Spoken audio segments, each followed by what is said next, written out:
Par contre, essayer d'exporter de la banane au Costa Rica ou du café, mais la situation devenait critique. Du point de vue contenu, c'est parfois boring. La communication, c'est un peu comme le foot. Je suis espagnol. Vamos.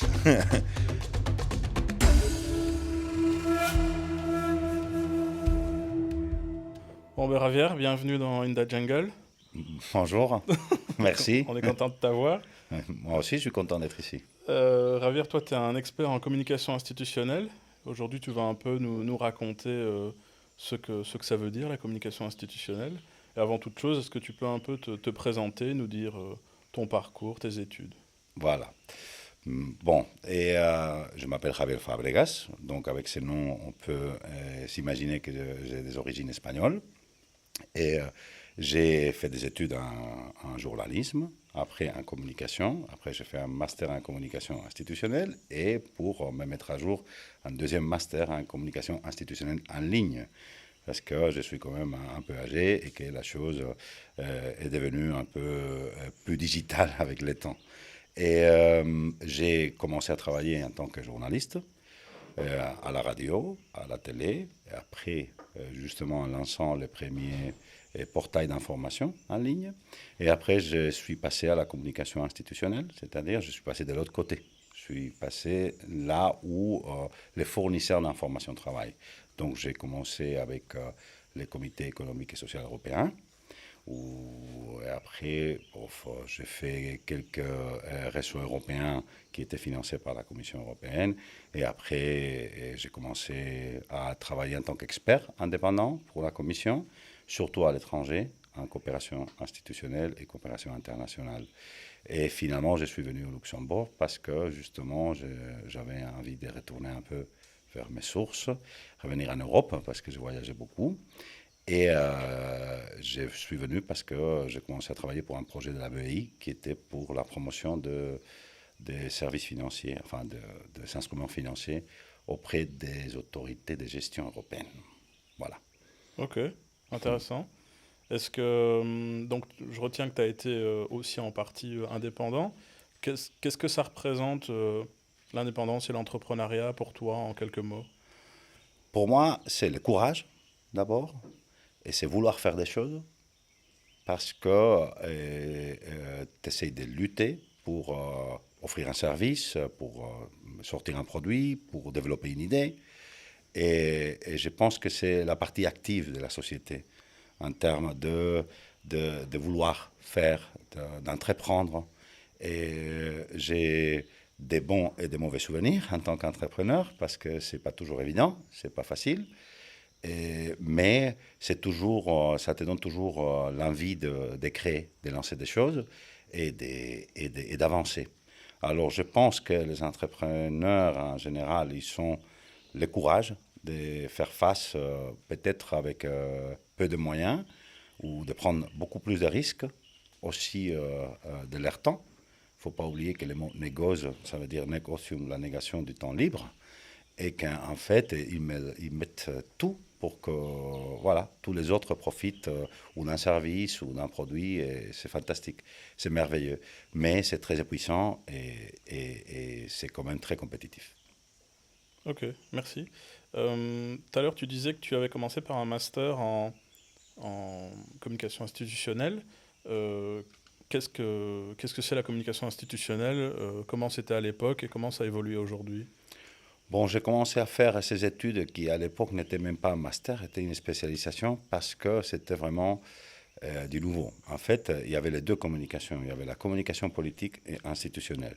Et moi, j'étais attiré par le fait que, voilà, que les représentants démocratiques, les gens qui étaient aux institutions, faisaient des discours, parlaient aux gens. Je me suis dit comment ça s'organise, comment ils s'organisent envers les médias. Et à l'époque, il y avait beaucoup aussi de nouvelles techniques de marketing politique. C'était un peu, la ligne était très faible entre ce qu'est l'institution et ce qu'est la politique. Parce que normalement, justement, les politiciens sont à la tête d'une institution. Par exemple, un ministre, il fait surtout de la communication politique, mais il lidère, il est à la tête d'une institution, le ministère des Mines, par exemple. Alors, j'ai fait ces cours qui étaient à l'époque une spécialisation, une expertise, enfin, spécialiste expert universitaire, et j'ai découvert tout un monde. En fait, les enjeux de la communication institutionnelle, ils sont, ils sont très particuliers et très spécifiques. De un, les institutions sont toujours là. Ce pas des personnes. C'est des services qui sont en permanence, qui évoluent, mais qui devraient être au service des citoyens et qui vont mettre en pratique tout ce qui est décidé au niveau politique.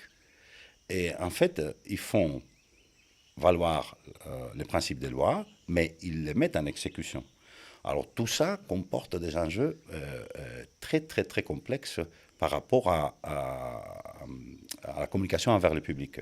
Parce que là, tous les citoyens ont droit à recevoir de l'information, qu'elle soit claire pour tous les niveaux de compréhension, qu'elle soit aussi exécutable dans la partie, parce qu'après ça, il y aura une action. Par exemple, si on va introduire un nouveau impôt, je l'espère pas d'ici bientôt, mais aux indépendants, par exemple, alors il faudra expliquer très clairement aux indépendants en quoi ça consiste et quelles sont pas seulement les obligations, mais aussi les avantages et pourquoi on fait les choses. Alors il y a toujours cette question du pourquoi, qui est très liée au journalisme. Pourquoi on fait les choses, comment elles devraient être.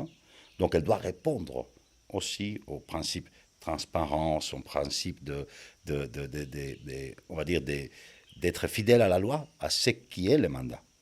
Alors, la façon dont les institutions, qui sont très différentes, il y a des institutions très grandes, très petites, avec des moyens très différents, mais avec des compétences très clairement indiquées dans la loi, et comporte voilà, une vision qu'on développe sur un point de vue stratégique. Pourquoi? Parce que c'est du vrai long terme, c'est un marathon. Alors on va installer, d'abord on va définir comment on veut s'adresser aux gens, et après on va dire quels sont nos moyens pour faire, voilà, est-ce qu'on va faire un portail, est-ce qu'on doit faire des autres canaux qui s'adressent directement à des publics très spécifiques, comment le faire. Et je pense que voilà, ce que j'ai appris, c'est qu'il faut toujours donner un pas en arrière, regarder bien ce qui est le mandat, essayer de se mettre à la place des citoyens et dire comment je voudrais, moi, en tant que citoyen, que les institutions s'adressent à moi. Parce que finalement, on les paye. Donc pour moi, c'est les clients. C'est ça. Et ça, c'est très différent de la communication, on va dire, qui est liée au monde du marketing ou à la communication, et même la communication politique, qui a un but, c'est ou de gagner les élections, de rester au pouvoir, ou de vendre un produit, de convaincre qu'il est mieux que l'autre. Et il ne faut pas convaincre que le ministère est mieux qu'un autre, mais il faut justement rendre service. Et ça, j'étais toujours quelqu'un qui essaie de rendre service aux autres. Et déjà à la radio, quand j'étais à la radio nationale, j'adorais ça, le fait que c'est une radio publique, qu'on essaye d'héberger, enfin de s'adresser à tout le monde, et avec aussi beaucoup de responsabilités. Et j'étais attrapé, voilà, j'étais capté. Et à partir de là, effectivement, j'ai presque développé toute ma carrière autour de la communication et institutionnelle, mais aussi européenne. Ok. Et tu parlais des moyens, donc de mettre en place un portail, de développer un média. C'était quoi en fait les outils qu'on avait en général à l'époque et comment est-ce qu'aujourd'hui ils ont évolué ces outils-là? Est-ce qu'ils sont toujours présents ou est-ce qu'ils ont disparu? Ah, c'est une bonne question parce qu'en fait, les choses vont très vite et les institutions, malheureusement, n'ont pas parfois la capacité de réaction qu'il peut avoir, par exemple, un entrepreneur avec une nouvelle technologie. Tout au début, la communication était surtout focalisée à travers les médias. D'ailleurs, à l'époque de mes études, on les appelait mass médias. Pourquoi? Parce que justement, tu peux toucher des publics massivement. Et c'était quoi comme média en À général? l'époque, il y avait surtout la télé, la radio, la presse. Et parfois, quand il y avait des niches, il y avait des revues spécialisées qui étaient financées ou cofinancées par le ministère ou l'institution elle-même.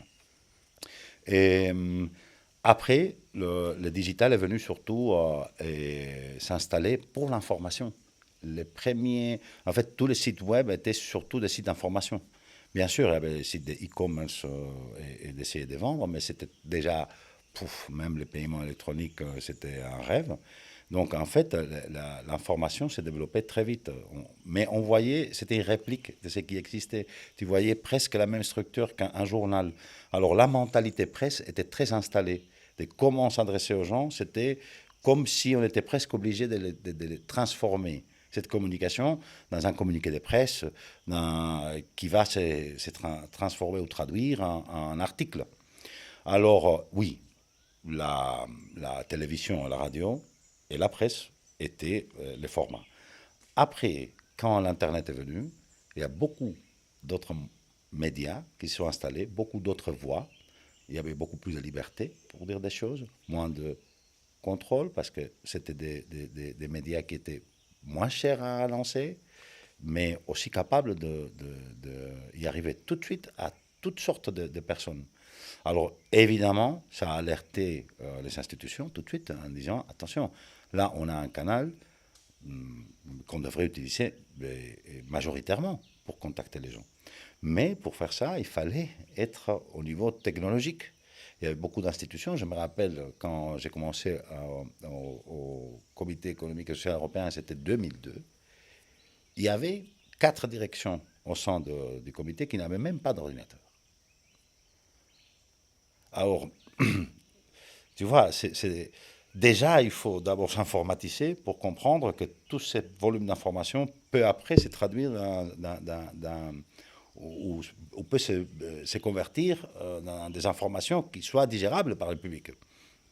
Alors, et chacun avec ses moyens s'est lancé un peu innocemment, surtout au niveau des institutions européennes, de leur côté. Ils ne sont pas réfléchis à avoir un univers contrôlé ou, si tu veux, préformaté, unique, sous une marque, une identité claire. Au début, ils ont dit, on a besoin de faire ça, chacun avec ses publics, et ils ont développé des sites web. C'était un peu qui était le premier à mettre en place alors son portail, quoi. Ah, effectivement, mais aussi parce qu'ils s'étaient poussés pour le faire. C'est-à-dire les citoyens les demandaient, mais la situation devenait critique parce qu'on voyait que la demande était là et que d'autres, même les entreprises, prenaient l'avantage. Alors, et finalement, comme j'avais dit, c'est les clients, les citoyens et les clients. Alors, je me rappelle par exemple, il y avait un site d'information en ligne tout au début pour la DigiResearch qui était Cordis, qui fonctionnait en tant que relais pour la promotion des projets scientifiques, qui est devenu très gros. Et c'était l'un des premiers. Mais tu vois déjà dans les choix de technologie, quel type de technologie tu vas choisir, quel type de support, quel format. Alors chaque direction avait les siens. Et d'ailleurs, c'est que dans les années 2010 que le site Europa en tant que tel est né. Donc ça fait seulement 14 ans. Pendant 15 ans avant, ou 10-15 ans, ils sont communiqués chacun de leur côté. Et ça reste toujours le cas si tu vois au niveau institutionnel. Maintenant, on ne peut pas concevoir la communication institutionnelle sans le service en ligne. Donc en parallèle, ce n'était pas seulement de communiquer en tant que, voilà, on a un message, mais de développer les services en ligne. C'était ça l'objectif, de faire de la e-administration. Alors là, ils ont pris plus de temps, mais effectivement, maintenant, tu peux faire. Nous, on habite au Luxembourg, tu l'as vu, il y en a beaucoup de transactions, on va dire, des opérations qui sont faites qu'en ligne, avec l'administration. Donc l'interface de l'administration, du contact avec les citoyens est devenue presque de l'interface digitale. Et d'ailleurs, on y va de moins en moins au guichet. Alors, comment on a appliqué ça? On a essayé de faire, voilà, de sous-traiter la connaissance. Et en parallèle, on développe un service digital propre, de communication propre. Et au début, effectivement, chacun c'était un peu de la cacophonie. Et de la cacophonie. On présentait des formats différents, des contenus différents, des services différents, des niveaux de développement très différents. Maintenant, ça converge. C'est un peu la même expérience qu'on a eue avec les social media ou tous les autres. Hein. Au début, chacun avait un format différent et même il fallait un accès différent. De plus en plus, on s'attend au même formatting partout. Et tout à l'heure, tu as cité le site Europa. Tu peux nous en parler? Qu'est-ce que c'est en fait? Europa, c'est un portail, en fait. C'est le portail qui réunit toutes les institutions sur un seul endroit digital, si tu veux. Et il est énormissime parce qu'il contient les informations des 27 directions générales. Il contient aussi, il véhicule les informations du Parlement européen, Conseil européen et une cinquantaine d'agences, plus la communication qui est aussi en interne, c'est-à-dire, enfin, à interne, je veux dire, la communication proprement dite, email, opération d'information interne, d'échange d'informations. Alors, pour construire le site Europa, il a fallu beaucoup de temps. Et d'ailleurs, il y avait une direction générale qui était IT, en fait, la Digit, ça existe toujours, et qui a fait un travail gigantesque. Ils ont mis des années pour bâtir ces choses-là. Il y avait un débat très, très fort au début, parce que qui pouvait fournir ce type de services de développement. Et quel langage?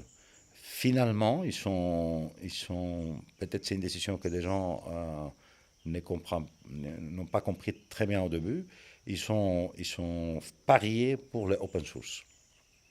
Parce qu'ils se sont dit, en fait, on ne peut pas avoir toujours des droits, de garder tous les droits d'auteur sur la production de nos propres outils qui doivent être justement au service de tout le monde et que toutes les entreprises pourraient développer. Donc c'était en fait un grand marché. Et ils sont pariés sur un type de système de gestion de contenu qui était Drupal. D'ailleurs, l'FBI utilise aussi Drupal. Et c'est un langage qui est open source à la base, mais qui exige beaucoup de développement et qui est coûteux. Donc finalement, le open source qu'on pense qu'il est libre, oui, mais il est coûteux. Et le site Europa, c'est un exemple de coûts élevés, mais qui est, de mon point de vue, très réussi. Et de plus en plus, ils doivent évoluer. Il met en partage toutes les ressources. Imagine-toi une direction générale qui traite le transport. Il va te faire des cartes de l'Europe. Donc, il y a un système de cartographie digitale qui est partagé par toutes les autres directions. Donc, la direction de développement régional, elle partage la même base de données.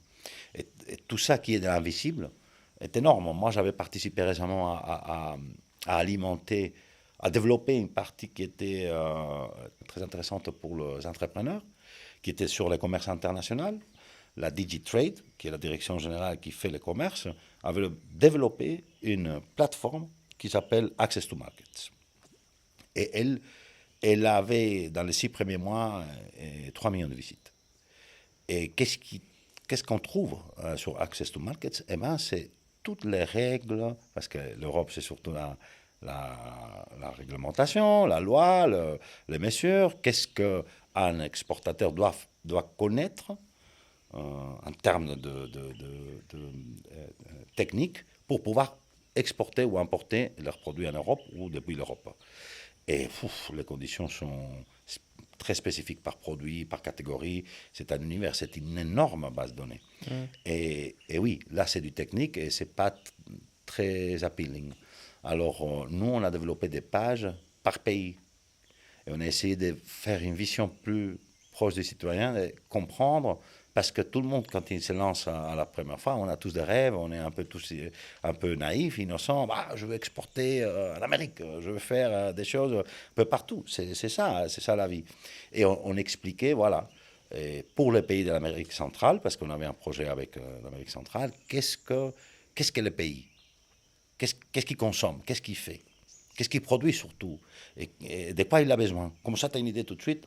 Ces gens, écoute, ils sont très arriérés en Haïti, on va exporter des choses à Haïti. Tu vois? Par contre, essayer d'exporter de la banane au Costa Rica ou du café, c'est un peu bête. Parce que quand ils voient que eux, c'est les exportateurs principaux de ces produits vers l'Europe, alors cette information, elle peut paraître banale, mais quand il va dans les détails, oui, il y avait un Français qui insistait, il y avait une entreprise qui nous demandait toujours, parce qu'on donnait service aussi aux entreprises, ils voulaient placer les vins français dans des pays comme le Chili. On les disait oui, il va avoir bien sûr une petite très petite partie marché, parce que c'est le plus grand producteur de l'Amérique. D'ailleurs, l'Europe avait fait un accord d'association où on a inclus le vin pour le libre-échange, hors taxe, justement parce que c'est ça leur produit fini, abouti, qui pourrait avoir de la qualité, qui pourrait pénétrer le marché européen. Et tout ça, c'est fait à travers la communication. Et tout ça, quand ils pensent qu'il y a des entrepreneurs qui parlent 25 langues en Europe, qui s'approchent avec des niveaux très différents, c'est ça la beauté. C'est ça qui m'attire, moi. C'est le fait du challenge, de dire comment y arriver à un public de 450 millions, avec peut-être 50 millions d'entrepreneurs, 40 millions d'entrepreneurs, dans des marchés très différents, dans des pays avec des cultures très différentes, et être utile et informatif pour tous. Et ça, c'est beau. Ça, c'est beau. C'est toujours très complexe. Et il y a toujours des enjeux aussi, parce qu'il y en a aussi, bien sûr, comment y arriver. Normalement, c'est à travers des appels d'offres publics, c'est des concours, c'est farrageux, c'est compliqué, le niveau des charges administratives. Est-ce que tu peux nous parler un peu de missions que tu as eu l'occasion de faire dans ta vie, et des enjeux, la durée, comment tu as solutionné une problématique? Hmm. Bon, j'aimerais avoir ce pouvoir divin de dire oh oui, j'arrive et j'ai apporté une vraie solution à un problème. La communication, normalement, accompagne des gens qui sont capables d'offrir des solutions. Mais parfois, elle fait aussi des solutions. La première mission que j'ai faite, c'était au Mexique. Et en fait, au nom de l'Union européenne, en tant qu'expert indépendant. Parce que l'Union européenne avait signé un accord de libre commerce. Et l'Union européenne exporte, on va dire, de la démocratie, un modèle de stabilité, et en échange, elle essaye d'aider les pays à développer leurs propres administrations, leur défaillance ou leur inexpérience dans certains domaines. Peu importe que ce soit de la recherche technologique ou administrative, c'est le fait. Non? Ou de lancer ou développer aussi de la société civile, mais surtout avec la pensée derrière d'avoir, de transposer le modèle, c'est-à-dire d'exporter le modèle. Et Alors, ça y vante alors. oui, alors normalement, tu en as deux volets. Dans presque tous les accords d'association, tu en as de la standardisation, la concurrence, les produits phytosanitaires, enfin les plantes, l'exportation des produits agricoles, etc. Parce que c'est ça le commerce avec l'Europe. C'est l'échange des produits, c'est l'échange des volets énergétiques, et c'est aussi de jouer avec la règle de concurrence comme nous, on s'applique à nous. Mais à côté, tu as d'autres projets qui sont justement en échange, qu'est-ce que vous voulez? Parce que, OK, on va faire un accord commercial, mais nous, on vous demande de justement avoir un système plus représentatif, de développer la société civile, d'avoir un volet de défense des consommateurs, des contrôles des produits alimentaires, des choses comme ça, qui sont très intéressantes. Du point de vue contenu, c'est parfois boring, bien sûr, mais c'est très intéressant. Alors au Mexique, le problème c'était que justement les Européens étaient en concurrence avec l'Amérique. L'Amérique avait aussi un accord d'association de libre-échange. Mais eux, c'est pas qu'ils s'en foutaient, mais ils ne regardaient pas l'autre côté, le côté humain, social, et démocratique, et culturel. Ils voulaient juste du maïs en échange du pétrole ou des voitures ou même des personnes. Il fallait faire justement un plan de communication qui essaye de mettre en valeur auprès en interne de l'administration, mais aussi des citoyens mexicains. Imagine-toi, bon, même si je parle la même langue, j'avais jamais été au Mexique. Et pour 120 millions d'habitants à l'époque, d'essayer de comprendre qu'il y avait une valeur réelle du futur pour leur vie. Comment t'abordes ça quand tu arrives dans un pays avec des enjeux, des attentes, et que tu découvres tout ça? C'est quoi tu vas attaquer par quoi en premier? Et j'attaque par des indices, des index qui existent sur le niveau justement et je commence par ce que je connais bien, qui est le monde de la presse, la communication. Donc, quelles sont les lois qui sont déjà mis en place pour protéger la liberté de presse, la pénétration de certains médias, quel type de canaux de communication utilisent les gens, et la société en général, comment elle est composée, combien de médias il y en a, est-ce qu'ils sont contrôlés par l'État, ils ne sont pas contrôlés. Et aussi, après, je commence à regarder les institutions, comment elles communiquent, comment elles s'adressent. Normalement, c'est en bas, c'est voilà ce qui se passe, c'est nous, on a décidé, c'est tout. Et donc, il y a toujours une étude préalable, une analyse que j'ai fait, tant aussi au niveau de la communication qu'au niveau de la communication institutionnelle proprement dit. Et après, il y a les moments politiques, parce que parfois c'est délicat. Je me rappelle une mission en Tunisie, il y avait voilà, on voulait, l'Union européenne était vraiment, elle voulait défendre le droit des femmes au Maghreb, surtout après le spring, le printemps arabe. Ils se sont dit, voilà, il y a une opportunité pour avancer dans ces créneaux-là. Alors, ils ont fait des programmes où ils ont dit, on va aider nos collègues tunisiens s'ils veulent, s'ils sont preneurs, pour protéger les femmes et pour avancer légalement dans la protection de la femme. Et il y avait une ministre, c'était une femme tunisienne, qui a dit, oui, je veux cette aide de l'Union européenne, amenez-moi des experts légaux, etc., parce que je veux lancer une loi en Tunisie pour protéger les droits de la femme, enfin, surtout pour les agressions physiques. Elle disait, il faut commencer par quelque chose, commençons par les hearts. Hein. Et voilà, je me suis retrouvé, j'étais un homme. D'ailleurs, il y avait 4 autres candidates qui étaient des femmes, et ils m'ont choisi moi. Je ne sais pas encore très bien pourquoi, mais j'étais un homme en train d'essayer d'aider une ministre en Tunisie pour faire passer une loi de protection, contre la violence faite aux femmes. Et justement, l'approche était, comment on va faire? On va faire une campagne de sensibilisation, on aura la société en compte, parce que les côtés plus radicaux, ou si tu veux, les côtés plus religieux n'étaient pas habitués à avoir une loi qui va au-delà de la coutume ou de la loi religieuse, parce que la Constitution, elle était un peu vague par rapport à la relation justement entre religion et droit civil. Et il s'est manifesté devant le ministère. On devait passer à travers justement une église qui était juste derrière dans le ministère de la Famille, en cachette. On ne pouvait pas aller en cravate, on s'est caché comme si c'était des locaux, hein, et pour pouvoir travailler. Alors, on a fait des choses très intéressantes parce que justement, mon point de vue était que si on s'adresse qu'aux femmes, on aura perdu la bataille. Il faut s'adresser justement à celui qu'il faut convaincre. Alors, au début, j'avais beaucoup de gens qui étaient contre ces principes, même au sein des ministères. Et j'ai pris d'autres expériences, des exemples internationaux, comme quoi ça pouvait marcher. Donc, je me suis informé d'abord. Et j'ai vu qu'en fait, celui qui doit être conscient du mal qu'il fait, c'est aussi la personne qui exerce cette violence. Alors, comme c'est quelque chose de culturel, comme ça vient presque depuis l'enfance, on a vissé les jeunes, mais les jeunes, mal surtout, dans la communication.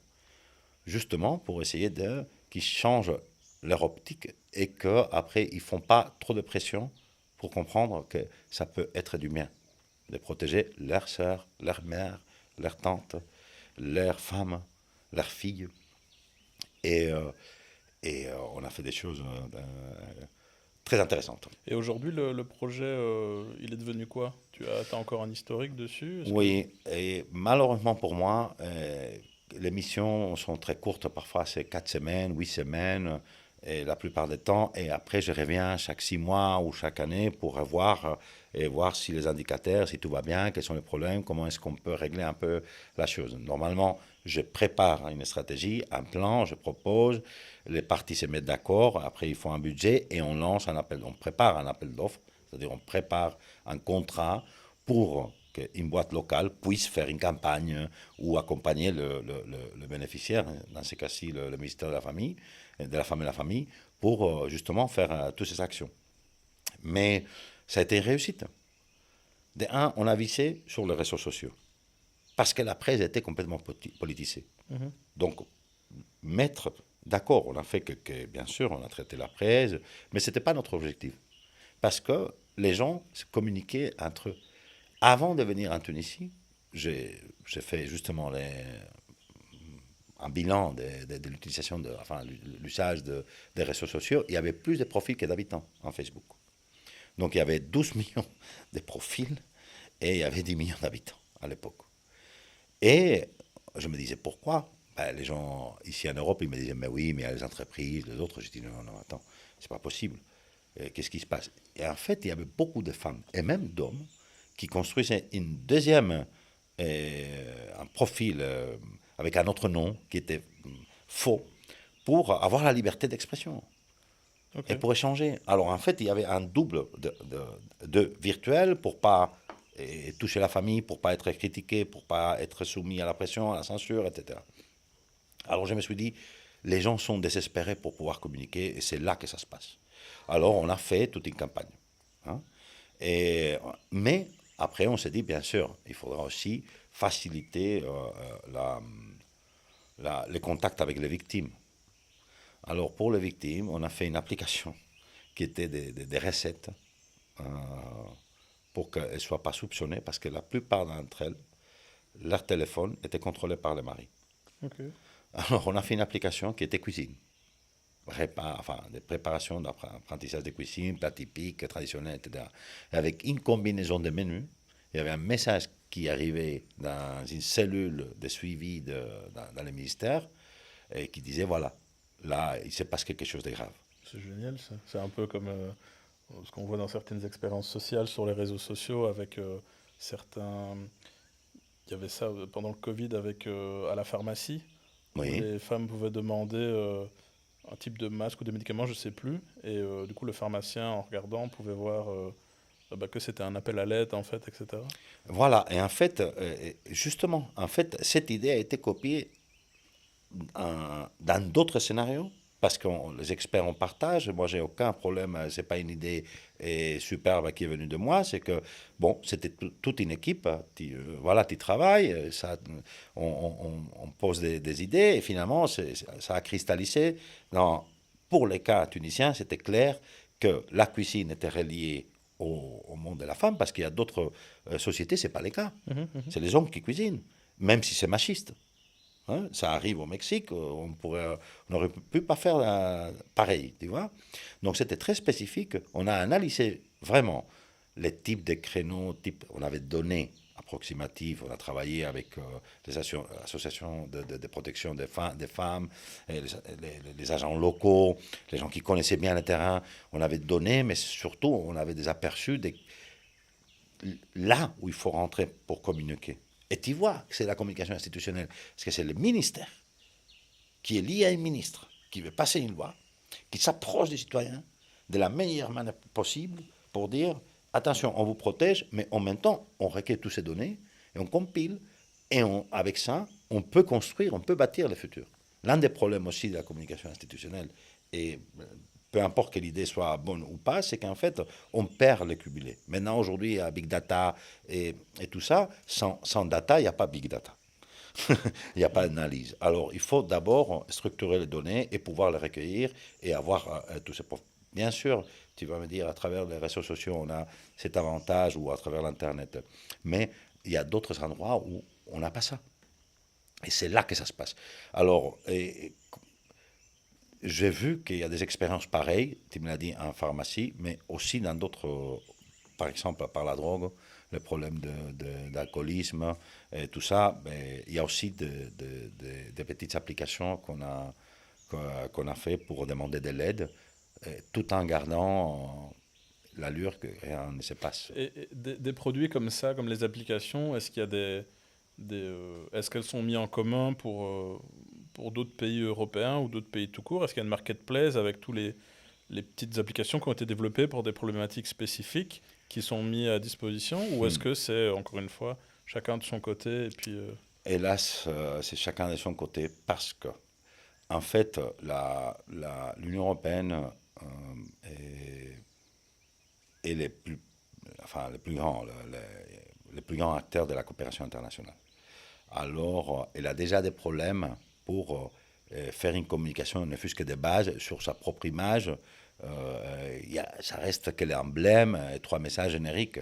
Il y en a peut-être 2 milliards, 2,5 milliards qui ont été investis l'année passée en coopération internationale. Enfin, et que peut-être 1 milliard, 8, c'était l'Union européenne.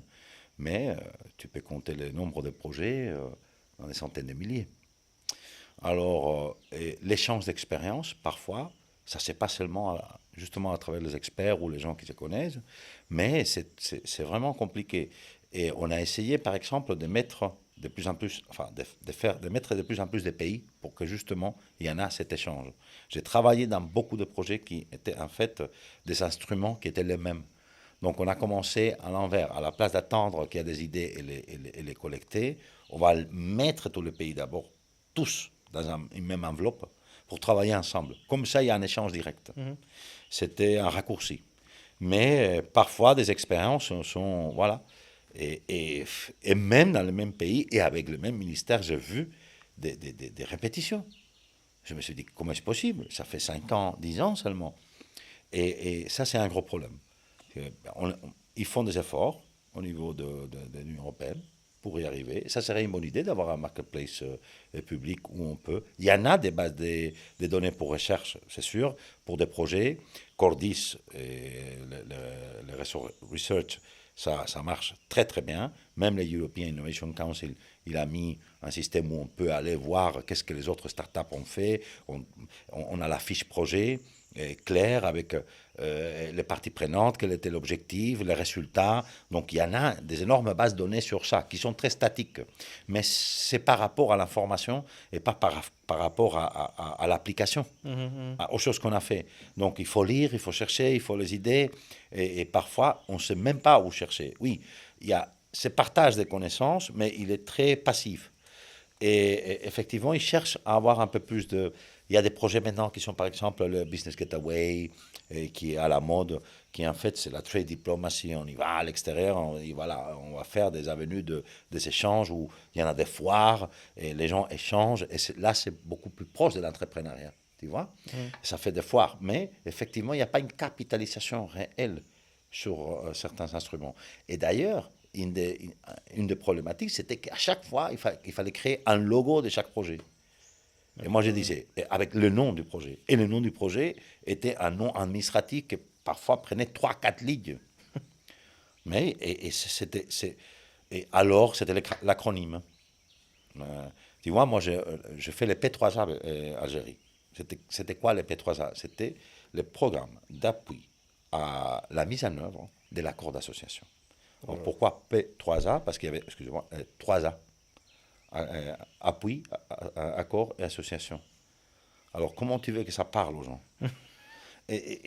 Oui, mais tu travailles en quoi? P3A, c'est quoi ça? C'est une marque d'école? Mais oui, non, on travaille pour la mise en œuvre de l'accord d'association. Et d'ailleurs, il te dit, c'est quoi un accord d'association? Alors, il y a tellement de lacunes au niveau de la communication institutionnelle que c'est très difficile. Et en plus, il te disait, il faut un logo. Et moi, j'ai une question par rapport à ce que tu as évoqué tout à l'heure. Quand tu arrivais dans le pays, je te demandais qu'est-ce que tu analysais en premier. Tu m'as dit qu'il y avait des indicateurs. Est-ce que tu as aussi une partie où tu vas questionner directement une population locale, où tu vas chez le particulier, voir si, comment s'adresse la problématique pour lui, ou bien est-ce qu'on ne va pas si loin dans la recherche? Bon, et dans la plupart des cas, c'est pas si général que ça. Donc, ils connaissent un problème spécifique, les termes de référence, c'est-à-dire les textes qui va dire, qui va créer les projets, il vise spécifiquement déjà des choses et il y a beaucoup de données. Alors, ils te disent, selon ces rapports d'analyse avec les PME, on sait qu'ils ont des difficultés d'accès au crédit. Et donc, on va promouvoir le microcrédit et ils te font déjà un bilan de la loi. Donc, tout ce qui est interne, ça, en général, on connaît bien. Okay. Mais parfois, c'est vrai que j'ai demandé de dire, voilà, et pour y voir plus clair, il faudrait questionner ou poser des questions à la population. lancer un survey, faire des focus groups, parce qu'il faut comprendre. Parfois, on ne sait pas, on est dans les vides. Et là, ça devient très intéressant. Et ça peut être sur des choses très bêtes.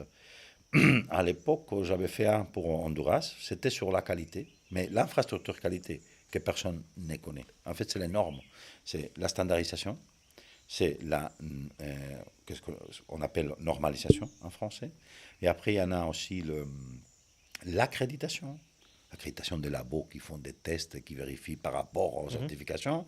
Mais tout ça, c'est des processus qui donnent la certitude de, voilà, un produit, et c'est ce qu'il est, avec les qualités qu'il dit, et qu'on ne trompe pas justement le consommateur. Et après, il y avait la métrologie. C'est Et quoi? voilà. Les gens me disaient, c'est quoi la métrologie? Tu te trompes, Fabregas, c'est météorologie. Je dis, non, non, c'est la métrologie, cher ami. Alors, c'est les instruments de mesure. Ok. Alors, si les instruments de mesure ne sont pas bien et qu'ils ne sont pas au standard international, et là, il peut y avoir beaucoup de problèmes. Est-ce qu'un kilo est vraiment un kilo? Quand il fait de l'importation de 10 000 tonnes, s'il y a 1 gramme de différence, ouf, les coûts pour la balance du pays, si on parle des 15 000 tonnes de pétrole, ou des 15 milliards de tonnes, et après, la correspondance de mesures, qui n'est pas au décimal près, qui est au millisième, qu'est-ce qui est mis, enfin, mile, un pound, la correspondance avec le système maintenant international de mesures, qui est vraiment, voilà, kilogrammes, mètres, kilomètres, tout ça, aussi litres. En Amérique, tu passes là-bas, c'est des gallons, Alors la correspondance pour les échanges commerciaux entre régions, ça devient un truc de justement avoir aussi des standards aussi bien dans les processus de mesure. C'est pas la même chose au vide, avec l'humidité. C'est incroyable, c'est un monde. Moi, j'ai découvert un monde, c'était fascinant. Alors, oui, c'était fascinant. Et parce qu'en plus, c'est le vrai langage du commerce. Ouais, ça doit être intéressant. Aussi, imagine-toi, pour le vin, une bouteille de vin, là-bas, c'était d'autres. Tu peux, si tu parles en litres, c'est pas parlant pour les gens. Alors, toutes sortes de petits trucs. C'était incroyable. Même pour l'IT, un truc de mémoire. C'était fascinant. Alors, il y en a un institut de métrologie dans tous les pays du monde. Ok. Aujourd'hui, on va faire un petit exercice. On aimerait te demander qu'est-ce qu'il faudrait faire, par exemple ici à Luxembourg, pour améliorer la communication sur tout ce qui est aspect digital. Tu as feuille blanche, tu peux mettre en place tout ce que tu veux. Par quoi tu commences? Bon, comme d'habitude, je commence par analyser l'existant. Hein. Je sais que le Luxembourg a fait beaucoup d'efforts, qui est devenu apparemment très digital, mais qui a beaucoup de lacunes. Il y a des choses qui sont très, très, très, très, très, très, très bien. Par exemple, il y en a un standard qui s'appelle Renove, euh, qui essaie de simplifier justement le langage pour que les gens puissent comprendre de quoi s'agit-il à tous les niveaux. Et ils ont mis ça aussi, ils l'ont impliqué très sérieusement sur la plateforme à ma guichet, tout ça. Mais en fait, euh, ça c'est pour la partie e-administration qui sont très forts. Mais pour la partie communication digitale envers les gens, il y en a un peu trop de top-down, c'est-à-dire d'un haut en bas. Il y a peu d'échanges, il y a peu de canaux ou d'opportunités où on met en contact vraiment et pour savoir ce que les gens pensent et souhaitent. C'est un petit pays, alors la politique se mêle trop avec, enfin la ligne de la communication politique et communication institutionnelle et frise beaucoup. Mais je pense que sur le digital, il faut sûrement se rattraper au niveau des connaissances technologiques pour l'utilisation des gens, aussi pour la décentralisation, parce que même si c'est petit, c'est pratique, parfois on a le sentiment que tout repose sur la CTUE ou sur des organismes qui sont trop transversaux, qu'il n'y a pas trop d'interaction avec les citoyens. Alors pour les services en tant qu'administration, c'est très bien développé. Pour la communication digitale, elle passe moins bien. Et pourquoi elle passe moins bien? Ben, de un, Oui, on parle toujours, ah, c'est multiculturel. Non, la politique, elle est très versée sur la défense du luxembourgeois. Et parfois, c'est difficile à trouver exactement le même niveau de contenu dans une langue que dans une autre. Mhm. Et je ne parle pas seulement du français, je ne suis pas francophone. Je parle français, mais je ne suis pas francophone. Donc je peux être un juge impartiel parce qu'on le voit au niveau de l'allemand, de l'anglais, du français et du luxembourgeois, on voit des asymétries. Et ça, c'est le même problème que l'Europe, je le connais bien. C'est impossible d'avoir la symétrie possible, 100%. Mais on voit quand même qu'il y a des créneaux où ça se développe plus que d'autres. Donc, d'essayer de ne pas tomber dans les pièges de l'inertie du passé, mais de vraiment faire table rase et de progresser. Des deux, je pense qu'au niveau moyen, il y a des moyens, mais que justement au niveau participatif, il y a peu de moyens. Moi, je fais des recours pour. Enfin, j'ai essayé de faire. J'avais un projet. J'ai participé dans les projets justement de rénovation du site web. Enfin, j'étais dans l'équipe proposition. Ils ont retenu notre proposition du portail de la Chambre des députés. Et il y avait surtout, et c'était le quid de la question, c'était les pétitions. Et alors là, il y a une petite sorte d'application où tu peux collecter, signer et dire je suis pour cette pétition au Parlement et au nombre tel de je sais plus, c'était 5000, 2500, etc. Et le Parlement devait avoir la pétition était au droit d'être considérée. Mhm. Voilà, parce qu'il y a un volume suffisamment de voix de citoyens qui disent. Voilà. Mais il y avait tout ce qui était autour aussi, qui n'était pas trop bien expliqué, qui était un peu. Bien sûr, le Parlement, c'est un organe politique, mais qui était compliqué. L'intégration, justement, de tous les réseaux sociaux, de tous les parlementaires, ou des groupes, ou dans la correcte proportion, de que tout le monde ait les mêmes moyens pour y arriver, mais aussi de canaliser, comment canaliser la demande citoyenne. Et là, je pense que là, il y a du travail à faire, beaucoup, Ok. beaucoup. Et là, on peut développer aussi vers les créneaux des entreprises. Quels sont les moyens de contact, de communication de l'administration, mais des autres institutions avec les entreprises? Peut-être ils sont du retard aussi parce qu'ils partent du principe que Luxembourg, après journée, il y a beaucoup de gens qui quittent le pays. Mhm. Et donc l'énergie n'est pas mise justement là-dessus parce que... Mais encore une fois, les institutions travaillent sur le mandat. Et quand on voit la façon dont les gens de la TVA communiquent déjà avec les entrepreneurs et même avec les individus, parce que la TVA concerne tout le monde, on peut penser qu'il y a beaucoup de bon travail à faire. Au niveau ne fût-ce que des échanges et des transparences, etc. Mhm. Moi, j'étais en contact parce que j'étais indépendant, ils m'ont très bien traité, mais c'était toujours difficile de savoir quel était le bon canal à utiliser. Est-ce que les mails, le téléphone, la disposition, la rencontre, comment ça marche? C'est pas trop clair. Et c'est pas trop clair pour les deux parties.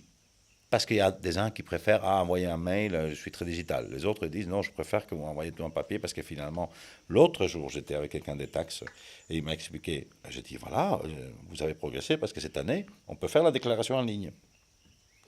Et il m'a dit oui, mais on ne peut pas la corriger. Je dis comment? Il m'a dit oui, en fait, ils ont fait ça pour nous, les fonctionnaires, pour pouvoir intégrer aussi.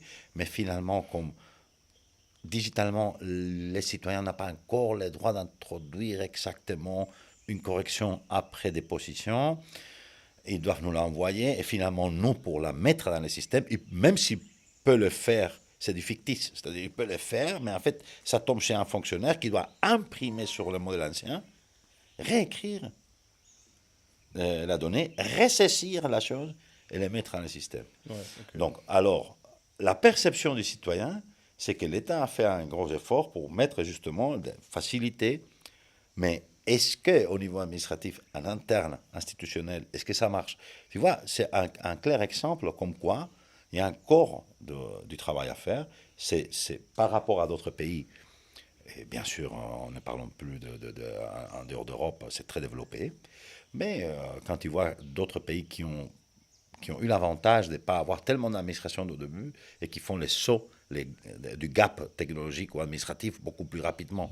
C'était la même chose que les smartphones en Afrique. On a arrêté de développer des lignes de téléphone classiques. Parce qu'on disait, ouais, il n'y a pas de ligne téléphonique, etc. Non, mais maintenant on a satellite, on n'a plus ça. Donc en fait, il ne se posait pas la question comme nous en Europe en disant qu'est-ce qu'on fait avec tous ces câblages. Tu vois comment on réutilise les réseaux. Alors avec l'administration, ici, les institutions, parce que ça couvre un grand éventail, on va dire, c'est un univers assez grand, et il manque un peu, justement, cette cohésion, cette cohérence, mais aussi la façon dont elle échange et d'apprendre à communiquer plus clairement avec les citoyens. Je pense qu'il y a beaucoup aussi, ne fût-ce que la formation. Et moi, j'ai travaillé avec un partenaire de chez Price, Laurent Probst, que lui, depuis des années, il voit très, très clairement qu'il faut le upskilling, hein, et qu'il faut travailler, et que c'est dans beaucoup de dimensions, sur la capacité, sur les compétences, mais la partie digitale, bien sûr, joue un rôle important. Ok, bon alors Javier, je te propose un petit exercice ici. On a capturé un serpent, on a extrait son venin, c'est un venin de vérité. Je vais te proposer un petit shot de venin, et puis l'idée c'est que tu nous racontes une anecdote qui t'est arrivée, sa résolution, sans langue de bois, donc je te propose Alors, mais c'est les mêmes. du venin. Oh là là, attends. C'est un gros serpent. Hein, Oui, oui, non, mais attends. Alors, qu'est-ce qu'on va faire? Là, la technique du poisson. Voilà, au cas où. Ça, c'est l'expérience, cher ami. Bon, Ouais. Bon, prenons le risque, hein.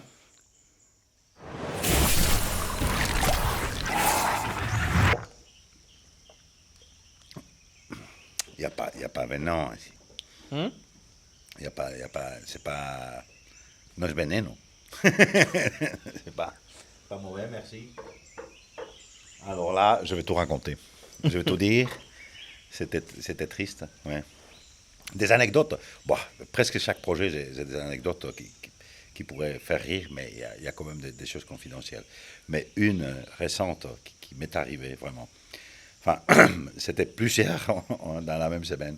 On a engagé un développeur, un graphiste. Il devait faire, c'était pour le projet d'assainissement, de révision du système d'assainissement d'eau potable pour le faire efficient au Costa Rica. C'est un énorme problème. Ça concerne toute la population. C'est un pays qui reçoit la pluie, mais en fait, les tuyaux, tout ça, ça date de 70 ans.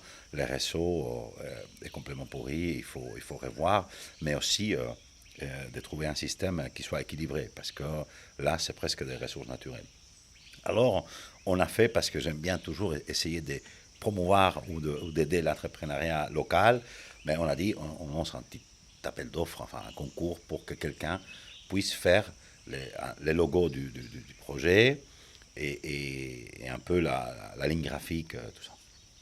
Alors, on me propose quelqu'un qui refaisait des logos, propose beaucoup, et ça nous a plu. C'est un type très sympa, d'ailleurs je garde toujours contact avec César. Alors, il commence à envoyer des trucs, et il y avait aussi le fait qu'il fallait montrer un peu le soutien de l'Union européenne. Non? Alors, normalement, voilà, il y a l'emblème. Et je lui envoie l'emblème, je lui envoie tout ce qui est charte graphique, il développe des choses, et un jour, je suis en train de regarder, je dis, attends, ces drapeaux, il y a un problème ici. Alors, je commence à compter, il y avait 11 étoiles, et pas 12. Je me suis dit, mais comment c'est possible? Alors, le type, il avait travaillé comme un fou pour garder l'équilibre des 11. C'est 12, c'est parfait, mais 11. Et à première vue, c'était justement parce que celle qui était en tête avait gardé encore le. Je me suis dit, mais comment c'est possible? Qu'est-ce qui se passe ici? Il a perdu le fichier, etc. Et en fait, j'appelle le type, et il me dit, non, parce que je me suis informé, Javier. Et en fait, j'ai vu que maintenant le Brexit c'est fait, donc j'ai enlevé un pays. Tu vois? Alors je dis, c'est très bien à ta part, mais de un, les étoiles ne représentent pas les pays, les nombres de pays, mais de deux, c'est quoi cette liberté de prendre, tu vois? C'est que aux États-Unis, oui, les étoiles, ça représente un pays, etc. Mais Tu sais que, alors j'ai commencé, j'ai dit, mais tu as fait ça depuis combien de temps? Il me dit, ça fait 2 mois. Moi, j'étais pas là, j'arrive et je vois toute la communication de tous les trucs avec un drapeau, enfin un emblème à 11 étoiles. Et personne n'avait relevé? Personne n'avait relevé. C'est combien de gens avaient regardé le truc, hein? Enfin, déjà, dans les projets et tout ça, une cinquantaine de personnes. Mais après, c'est parti. Dans la télé, une conférence internationale. Boum, le drapeau au milieu. Donc c'était. Et personne n'avait remarqué. Oh merde. Et là c'était marrant parce qu'en fait, pour défaire, il fallait un budget. Alors on Donc, n'avait pas les budgets pour les refaire. T'as quand même soumis le problème, tu peux pas garder ça. Oui, oui, effectivement. Alors bon, on a coupé, on a fait tout ce qu'on a pu avec des autocollants, des trucs, Non, etc. merde. Non, mais tu peux pas imaginer. Tu peux pas imaginer. Le projet existe toujours? Et le projet existe toujours parce que c'était 150. En fait, il n'y avait pas l'Union européenne au début. C'était la Banque interaméricaine de développement et la KFW, enfin, KfW, qui est une banque de coopération internationale allemande. Mais il y avait une partie du projet qui allait se faire avec l'Union européenne et qu'on allait faire la promotion parce qu'il y avait la conférence internationale. C'était tout. C'était un moment. Et j'étais l'expert pour les Costa-Ricains, pour le gouvernement. C'est un projet qui existe parce que c'est un projet qui essaye de refaire un modèle complètement entier. C'était 158 millions d'euros. Oui. Il fallait refaire toute la tuyauterie pour ce prix-là? Non, non, ça aurait été beaucoup plus cher. Ouais. Il n'y avait que 13 km de tuyauterie sur 9000 km de tuyauterie qu'on allait changer. Surtout par rapport au système hydraulique d'équilibrage entre les aqueducs. Enfin, c'est des choses très techniques. Mais il y avait une autre partie, c'est aussi la modernisation du système d'encaissement. Enfin, on changeait les parcs d'appareils, donc de compteurs. Voilà la métrologie qui est, hein, la connaissance de métrologie qui dit voilà, ça c'est les bons appareils qui mesurent au centimètre, mais aussi tout un nouveau système de facturation. Parce que ce qu'on voyait, c'est qu'il y avait des gens qui dépensaient de l'eau énormément et qui payaient exactement le même canon que d'autres. Donc en fait, et qu'il y avait beaucoup de problèmes de retour, des adresses qui n'existaient pas. Alors il faut tenir compte que c'était le seul pays de l'Amérique centrale et de l'Amérique latine en général, sauf les États-Unis et le Mexique, où l'eau du robinet est potable. Donc ils font des efforts. Okay. Et pour que tu vois la différence, on parle parfois de l'Amérique, etc. Tout un continent, il ne peut pas ouvrir le robinet et dire je vais boire tranquillement.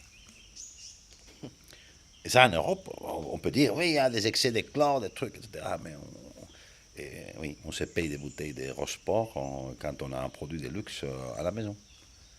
À la maison.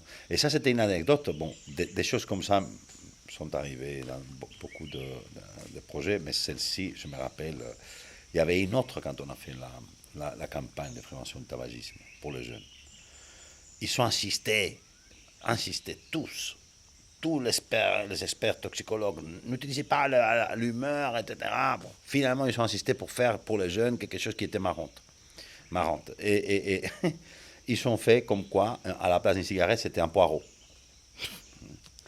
Alors, j'ai vu ça et j'ai dit, ok, d'accord. Si vous voulez aller avec ça chez le commissaire, DJ Sanko, peut-être que vous allez avoir un oui, c'est super, etc. Parce que c'est Piotr, mais on va voir qu'est-ce que les autres disent. Et il me dit, quels autres? Je dis, les autres commissaires, par exemple, le commissaire de l'agriculture. Effectivement, 10 minutes après, j'ai vu les annonces, ça fait 30 ans qu'on fait la promotion des végétaux et maintenant vous les comparez avec la cigarette. Les gens vont se brancher encore une fois sur l'hamburger, mais est-ce que vous êtes d'accord? Enfin, mais il gueulait comme un malade. Comme un malade. Et là, c'était, oui, tout le monde part. L'anecdote est marrante parce que tous les processus étaient faits contre la raison, tu vois. Et que finalement, il y a un commissaire qui appelle. Ça, c'était. Et quand même, on l'a expliqué, il a dit quand même, ok, on y va. Parce que c'était fait. Ok. 72 millions d'euros de campagne. Oh la vache. 20 langues, 25 pays. Et tu voyais des jeunes une hausse de la vente des distributeurs. Après, ou... Et ils appuyaient, il y avait un poireau qui sortait. Alors ils fumaient le poireau, enfin ils mettaient le poireau et ils disaient, ah oui, c'est con, hein. Enfin, c'est bête. Le message était ça. C'est bête, parce qu'un message qui peut caler dans tous les jeunes, dans tous les cultures, un truc, ils ont choisi un végétal, quoi. Un légume, tu vois, enfin, un poireau. C'était, oui, c'était sympa à voir, mais c'était pas. Tu vois, c'est l'équilibre, encore une fois, c'est compliqué. Mais bon.